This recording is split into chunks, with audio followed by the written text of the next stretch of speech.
Good morning, YouTube, and today we have Danny Pasilla with his updated Mermail deck profile. This is probably definitely my second most competitive deck, but it's also the deck that's actually the most ready and the one I have the most success with, and probably my second favorite deck ever. So first we start with the leader. This thing is the Confiscation of the deck, and he's also just really big wall. We play 3 Megalos this time. Last profile I did, I played 2, but I was able to actually get my hands on a third one. So we play a third one. This is the win condition of the deck.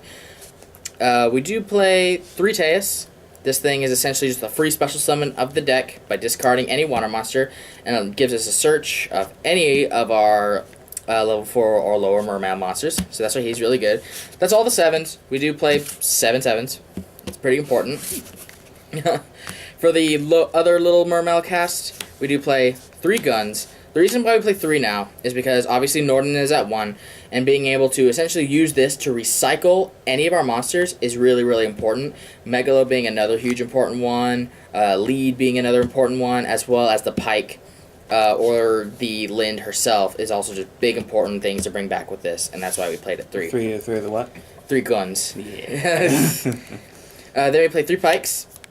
This thing is really, really good. His only... 2? Yeah, only 2. Oh, you said 3. Oh, sorry. I was like, what? Okay. I meant 2. That's fine. We only play 2 because his main target is gunned to search out.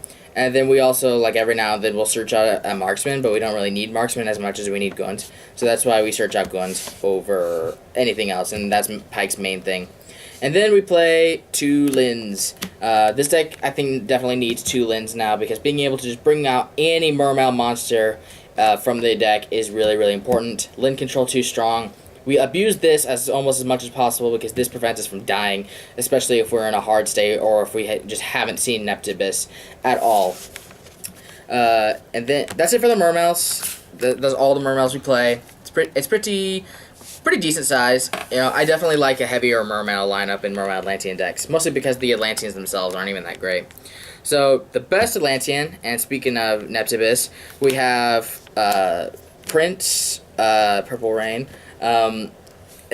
Essentially, this thing helps the deck go off. Essentially, you send Dragoons, search for Dragoons, and then add Dragoons gives you an extra card. So essentially, you plus. This card is amazing.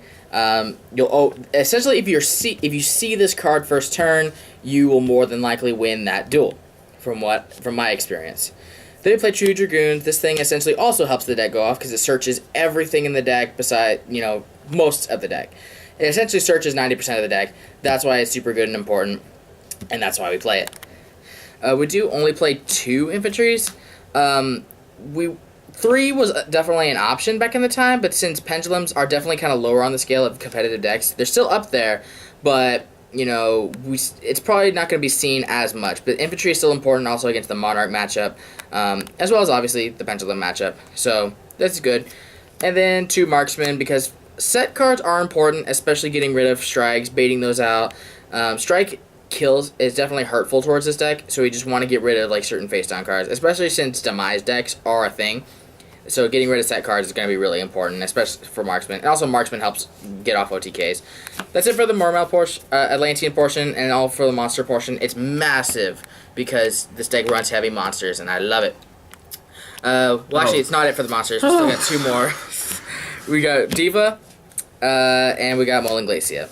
Essentially, if you can go triple Megalo, from my experience, more than likely this card is coming out, and that's really good. And same thing with this card. Essentially, if you can get a Diva play or a triple Megalo play, more than likely Molen Glacia is coming out to wreck your opponent's face. And I love Molen Glacia. And if Molen Glacia comes out, you're also more than likely winning that duel. That's amazing. That's it for the monster lineup. I tricked you there for a second. Mm-hmm. Now for the spells, we play 1 Raigeki. Being able to clear the board, your opponent's boards, is really, really important. 1 Soul Charge. If you can go Soul Charge, you should also win the next turn, just because you can set up, and being able to recoup resources is really, really important. 1 for 1, essentially just another Neptibus, and that's why we play it. The 1 Lone Upstart Goblin that cannot be hit to 1. That kind of sucks. So we just play 39 cards. And then we still play the Mizuchi. I still like the Mizuchi, giving that boost to Megalo. Being able to essentially equip this to anything and crash over anything, especially Dweller, is really, really important, because Dweller absolutely hurts this deck. and that's why we want to just make sure that we can kill it. And then we still play 3 instant fusion. I know that Norden is only at 1, but we still want to see this as much as physically possible. And if I can see this first turn, I have a good high chance of actually winning. But you can side out the extras depending on the matchup. I'll maybe side out like 1 because like we just want to see it as fast as possible and get to Norden as quickly as possible. And then we played 2 MSTs. I am considering Twin Twisters. I just don't have any, but I do really like MST in this deck. Being able to essentially kill back rows and just prevent yourself from dying to back row is really, really important because this deck does die to back row. And that's it for the spells. It's also pretty small. For the traps, I actually increased the size of the trap lineup just a little bit. We're saying 2 Abyss Spheres. I think 2 Abyss Spheres is definitely just the mandatory number now because we are playing 2 Lins. And being able to recoup those Lins and recoup our resources and not die is really, really important. We don't want to die to Cosmo. And then the next card, I am playing 3 Call the Haunteds.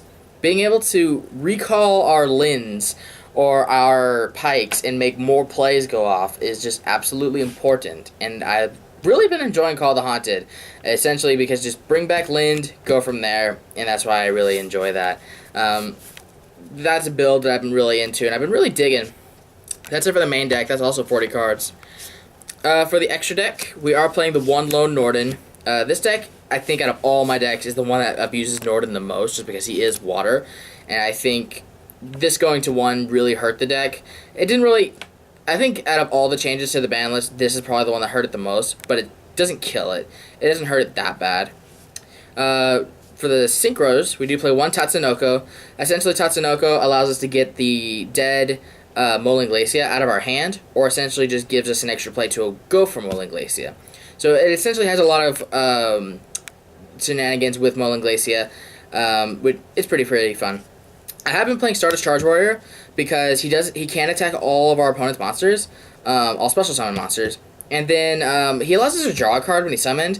But something I have been trying out is HTS Simuth. Because it's a non-targeting removal for Dark Destroyer, so that's just been something. But I've enjoyed this. It's been pretty fun. This card is pretty good. I enjoy it a lot for a level 6. If I had DeLorean, this would probably also be a DeLorean, but any of the 3 would be really good. I do play 1 Black Rose. Non-targeting removal is really good. Gungnir is also a good option, but once again, I just don't have Gungnir. But Black Rose does also do a really good job because you summon it and it just blows up the entire field. There's been times when Black Rose has been really important. So I like Black Rose. Leo is also really important. Make it with Tatsunoko and one of our big guys. Non-targeting monster that's our own towers is really good. And that's why we like it. And then I do play the Star Eater because essentially... if you have a Moaling Glacia dead in your hand, you can essentially get rid of it and make a stronger monster with him and Tatsunoko. And that's why I really like Star Eater. And whenever he attacks, he's unaffected by other things, so no mirror forces for our opponent. I really like Star Eater. That's it for the Synchros. I played a small Synchro lineup compared to other ones, just because I don't want to heavily rely on that. I want to heavily rely on my XYZs. So we play 1 Abyss Gaios, essentially the Ophion, quote-unquote, and the Tiger King, quote-unquote, of the deck. That's why he's really good. I really enjoy this guy. We do play 1 Flare Metal Dragon, because essentially making a giant push, and if we don't win, we just overlay into this, and then we win, because then our opponent can't play anything. So that's why Flare Metal Dragon is really good. And he also can't be destroyed by card effects, and that's why I really like it. Big Eye. Big Eye is Big Eye. We really want to be playing Big Eye in a deck that can run Big Eye. Big Eye is really good. Big Eye. Big Eye. That's all for the 7s. For the 4s, there's some pretty good ones. We do play 2 Dwellers. A lot of people say you only should need 1 Dweller, but I do want the option for a second one to be there, just because we are in a format, where Monarchs and Burning Abyss really, and even Mermails, the mirror match, heavily rely on this thing. So we just want to be able to essentially basically use it as well. And being able to just have the second one at hand is really important in my opinion. 101, in this deck, I think it's better than Castel, just because it's essentially does what Castel does, but it's a water monster. And that's why I find it to be just a little bit more important in this deck. That boost. Yeah, that boost too. So next, probably the coolest card in the extra deck is the Hope Wolf and Spider Shark. So this thing, whenever it attacks or during either player's battle phase, I can detach a material from this card and make all monsters my opponent currently controls lose 1,000 attack. So this thing alone can make almost any of our monsters get over Dark Destroyer, and that's what helps us against the Cosmo matchup. But when it dies, by any source of the matter, we can bring back any monster from our graveyard. And that's really, really cool. And he's a water monster, so he can trigger our Dragoons. So he's really, really good. And then, of course, I play Bahamut Shark, which allows us to go into our Abyss Strike.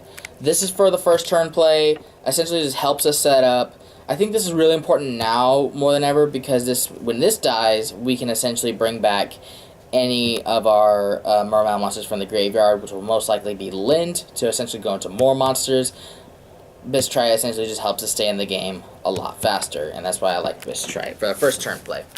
That's it for my Mermail deck. This is my kind of go-to deck for going to events. I've done pretty well at events. I just haven't been able to go to one in a bit. But it's either usually this or Blue Eyes as soon as I just kind of finish Blue Eyes.